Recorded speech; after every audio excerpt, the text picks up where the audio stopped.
I think one of the biggest lies e-commerce founders have been sold is that if you just post consistently on social media, sales will come. It used to be like that. It's not like that now. I see it every single day. Founders are spending hours creating content, filming reels, editing them, writing captions that look way longer than they should, posting, and then waiting.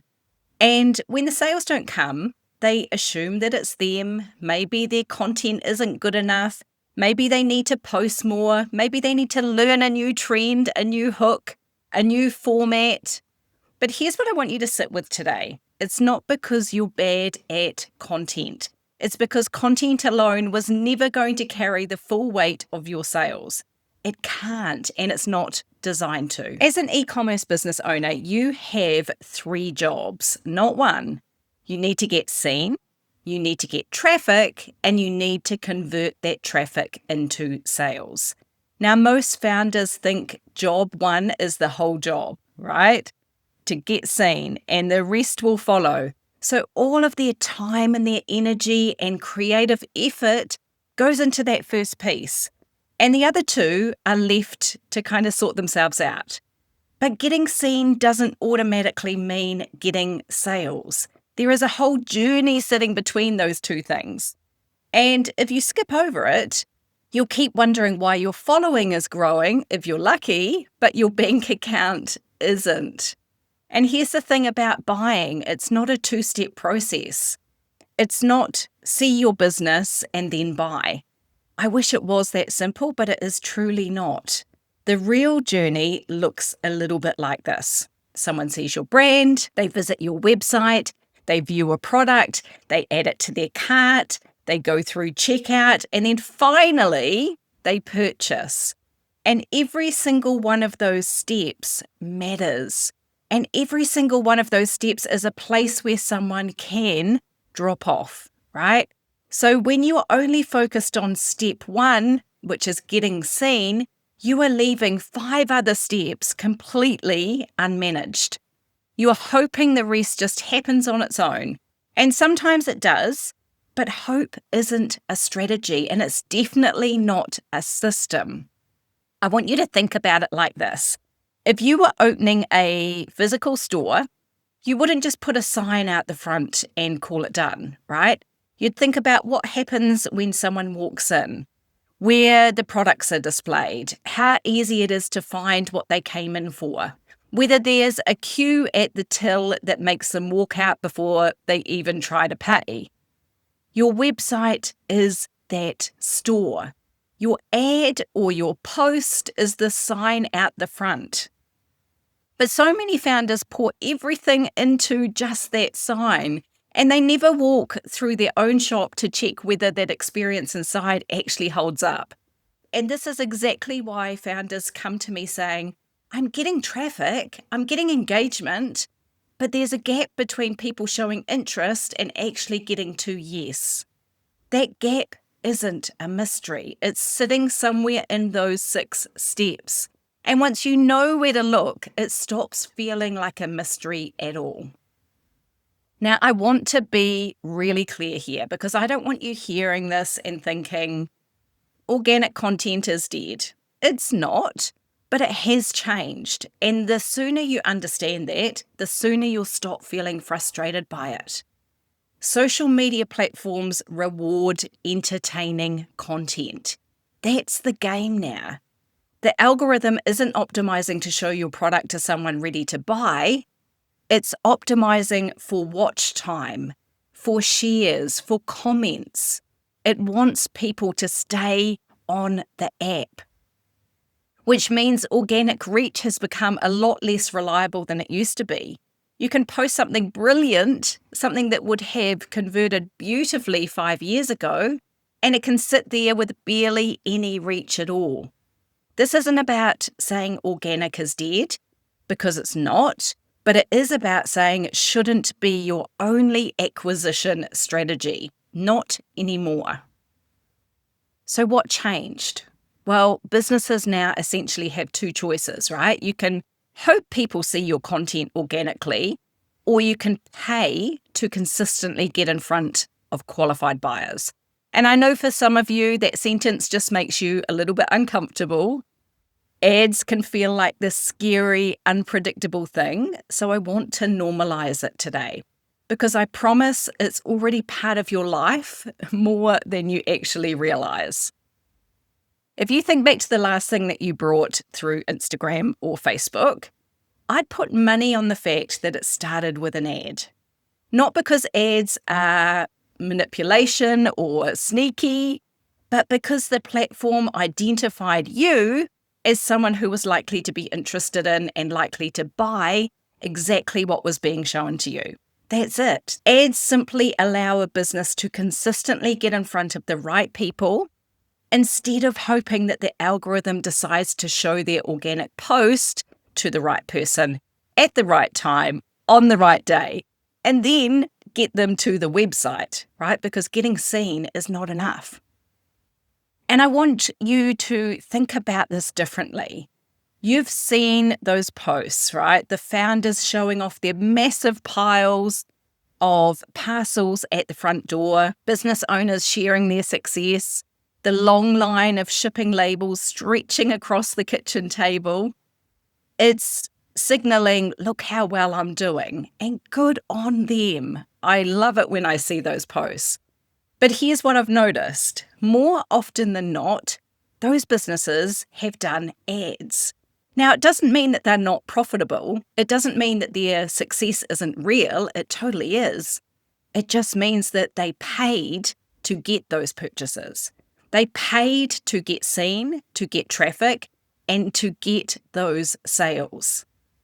The founders who are absolutely crushing it right now, they have mastered ads. Not just running them and hoping for the best, they've actually mastered them.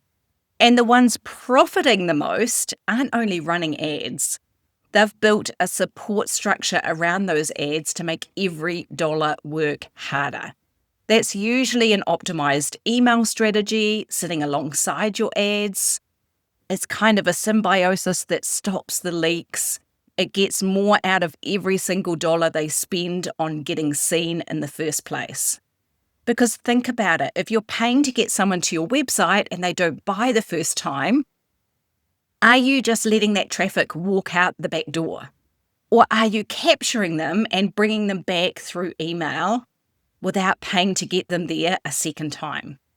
That's the difference between founders who are scaling and founders who are working incredibly hard for inconsistent results or to pay themselves less, right? Because they have to spend more to get them back to their website again. And I see this pattern constantly.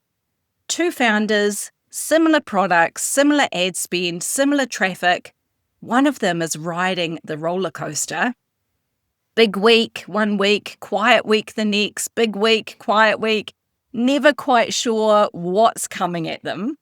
The other one has steady, predictable months because every dollar she spends on ads isn't just buying one sale. It's buying a subscriber who gets nurtured, brought back, and given multiple chances to buy again without her having to spend another cent to get them there. Same traffic, completely different result. The difference isn't the ads, it's what's happening after the click. So here's what I'm seeing right now, over and over and over again. Founders are realizing that they need to run ads. They have to succeed in 2026. So they dabble. They throw a few campaigns together, hit publish, and they hope. Then a few days in, they check Ads Manager, they get nervous about the spend. They turn everything off, not because the ads weren't working, but because they weren't sure what the numbers actually meant and whether they were making money or losing it. The risk felt way too big, so they bailed. And I totally get it. I'm not a numbers person by nature, and Ads Manager can feel like metric overload.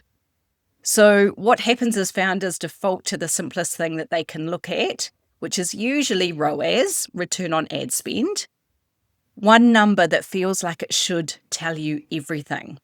But ROAS on its own is really dangerous because it's an outcome, it's not a strategy. And without context, it's basically meaningless. Now, not many people actually teach this, but every single one of you has a different break-even ROAS. And most of you don't actually know what yours is. It is different for every business because it depends on your pricing, your margins, your product mix, and there is no universal good number.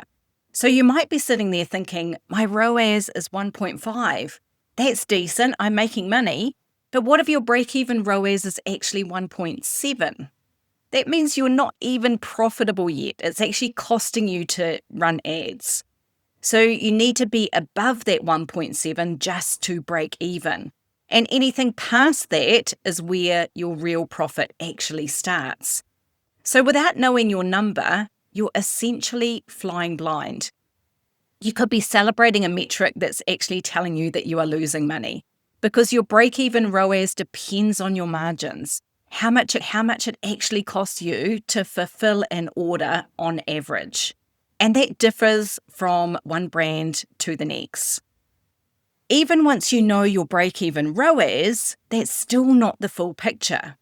If you're not getting the sales that you want, you need to know exactly where the drop-off is happening. Where in the customer journey, right? Because we often blame the ad, when the ad might be doing a wonderful job. Your ad's only job is to get the right person to your website. Once they land there, your website is what needs to convert them. Now, don't worry, I'm not saying that your website has to look like it was built by a professional agency, right? It doesn't have to convert well. In fact, I see lots of actually terrible websites that convert really well. What I am saying is that your ad is one stepping stone towards getting that sale. It's not the ad's fault if it brings the right person to your website and they bounce. Unless there's a disconnect between what you showed them in the ad and where you took them.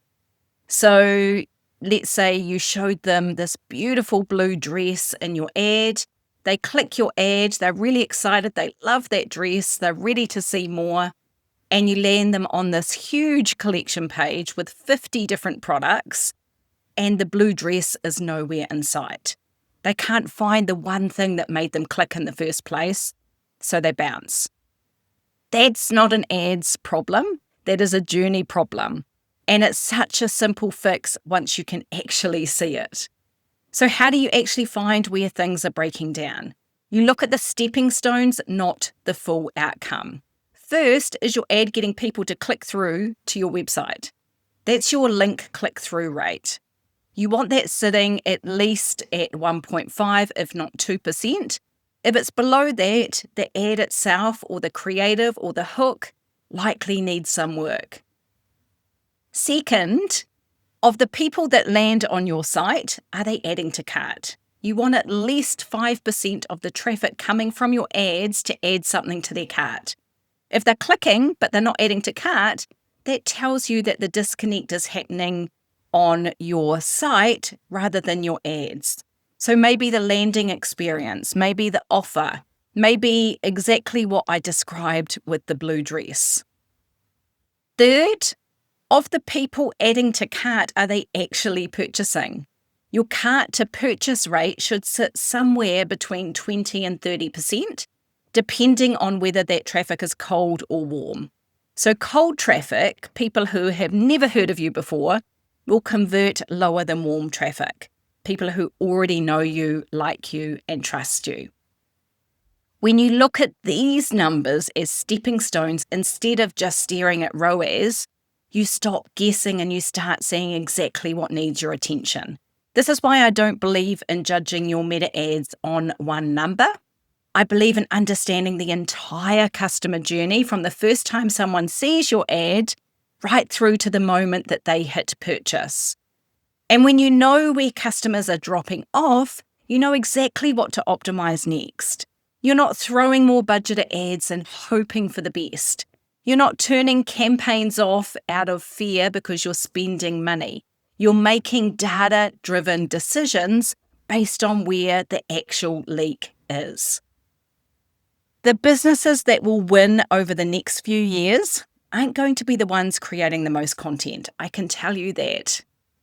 They're going to be the ones who build systems that consistently get them seen, systems that consistently bring qualified buyers into their business, systems that turn that traffic into repeatable sales, not a one-off hopeful event. Predictable growth doesn't come from hoping. It comes from understanding the entire customer journey and building the pieces that support it. And ads and email working together supports that customer journey, not just one carrying all of the weight. I want to leave you with this, right? If you stripped away the socials tomorrow, no more posting, no more reels, no more stories, would your sales survive? Now, for most founders listening right now, the honest answer is no. And that's not a dig at you. It's just a sign of where the gap is, right?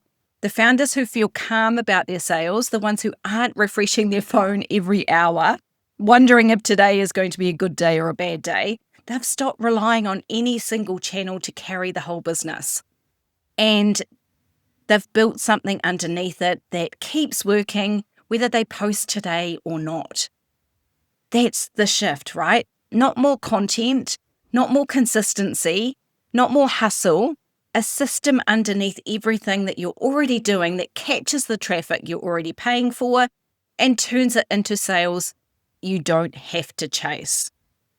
Now, I don't want you to just finish this episode feeling like that made sense, or perhaps it's made you feel more confused than ever. I want you to actually do something with it, right? So here's what I want you to do this week. I want you to open your Meta Ads Manager if you are running ads and find your actual numbers. What is your link click-through rate? What percentage of traffic is adding to cart? And what is your cart to purchase rate? I want you to write those 3 numbers down. You can't fix what you haven't measured. Number 2, I want you to work out your break-even ROAS. I want you to take your product cost, how much it costs you to fulfill that product. So looking at your average order value, then subtracting your shipping, your fees, everything that comes out before profit, and calculate the return you actually need just to break even. Once you have that number, go back and check your current ROAS against it. Are you actually profitable, or have you been celebrating a number that isn't telling you the full story just yet? Number 3, I want you to click through your own ad like a customer would, right? Look at what you're promising in the creative and then look at where you're landing them. Is there a blue dress and a collection page problem happening in your own funnel? And if there is, that's your fastest win this week to change that. So let's bring this all together. You've got 3 jobs as an e-com business owner: getting seen, getting traffic, and converting that traffic. Organic content can help with the first one, but it was never designed, especially in 2026, to carry the whole journey on its own. Ads let you consistently get in front of the right people, but only when you understand what the numbers are actually telling you, not just the headline metric of ROAS. And the business is scaling well right now. They're not relying on hope. They have built the whole system. Ads to bring people in and something on the back end, usually email, working alongside it to stop the leaks and bring people back again. I've got something I've been working on that helps with this whole supporting customer journey piece. And I'm going to be sharing more about it soon. I'm launching it next week. So make sure you're following me on Instagram at Chontelle Fossey, because I'm going to be sharing it there early next week. Watch my stories because you're not going to want to miss it. Thanks so much for listening, and I'll see you all again next week.